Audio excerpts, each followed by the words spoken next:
새누리당은 이처럼 민주당이 대선 불복 행태를 보이고 있다고 연일 공격하고 있는데요. 그러나 돌이켜보면 새누리당도 이런 이른바 불복 논란에서 완전히 자유롭지는 못합니다. 취재기자 연결해서 들어보겠습니다.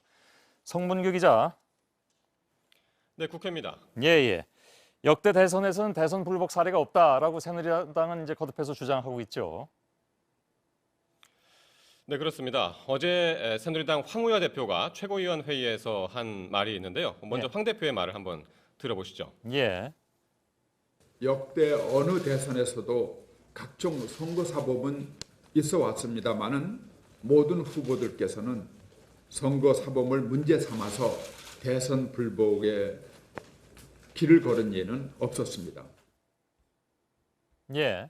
들어봤습니다. 네, 그런가 하면은 최고위원을 지낸 적이 있던 서병수 의원은 지난 2002년 16대 대선을 예로 들면서 그 당시에 여당이었던 새천년 민주당이 이른바 김대엽 병풍 공작으로 선거를 치러서 이회창 후보가 당선되지 못했을 때도 그 결과를 존중했었다고 발언하기도 했습니다. 예.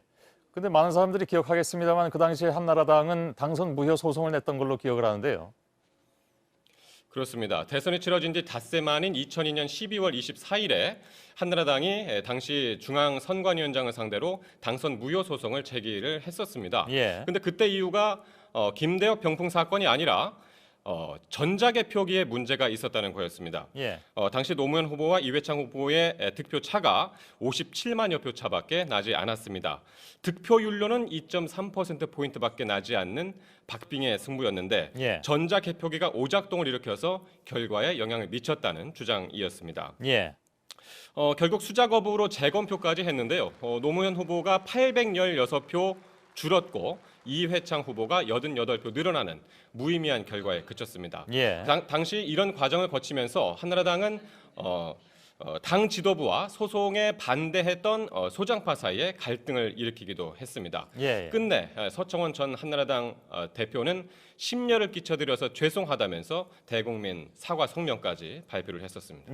국회 나가 있는 성문규 기자였습니다. 수고하셨습니다. 당선 무효 소송을 제기를 했었습니다. 그런데 그때 이유가 김대엽 병풍 사건이 아니라 전자개표기에 문제가 있었다는 거였습니다.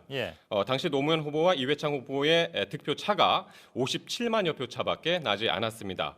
득표율로는 2.3%포인트밖에 나지 않는 박빙의 승부였는데 치러서 이회창 후보가 당선되지 못했을 때도 그 결과를 존중했었다고 발언하기도 했습니다. 근데 많은 사람들이 기억하겠습니다만 그 당시에 한나라당은 당선 무효 소송을 냈던 걸로 기억을 하는데요. 그렇습니다. 대선이 치러진 지 닷새 만인 2002년 12월 24일에 한나라당이 당시 중앙선관위원장을 상대로 새누리당은 이처럼 민주당이 대선 불복 행태를 보이고 있다고 연일 공격하고 있는데요. 그러나 돌이켜보면 새누리당도 이런 이른바 불복 논란에서 완전히 자유롭지는 못합니다. 취재기자 연결해서 들어보겠습니다. 성문규 기자. 네, 국회입니다. 역대 대선에서는 대선 불복 사례가 없다라고 새누리당은 이제 거듭해서 주장하고 있죠. 네, 그렇습니다. 어제 새누리당 황우여 대표가 최고위원회의에서 한 말이 있는데요. 먼저 황 대표의 말을 한번 들어보시죠. 역대 어느 대선에서도 각종 선거사법은 있어 왔습니다만은 모든 후보들께서는 선거사법을 문제 삼아서 대선 불복에 길을 걸은 예는 없었습니다.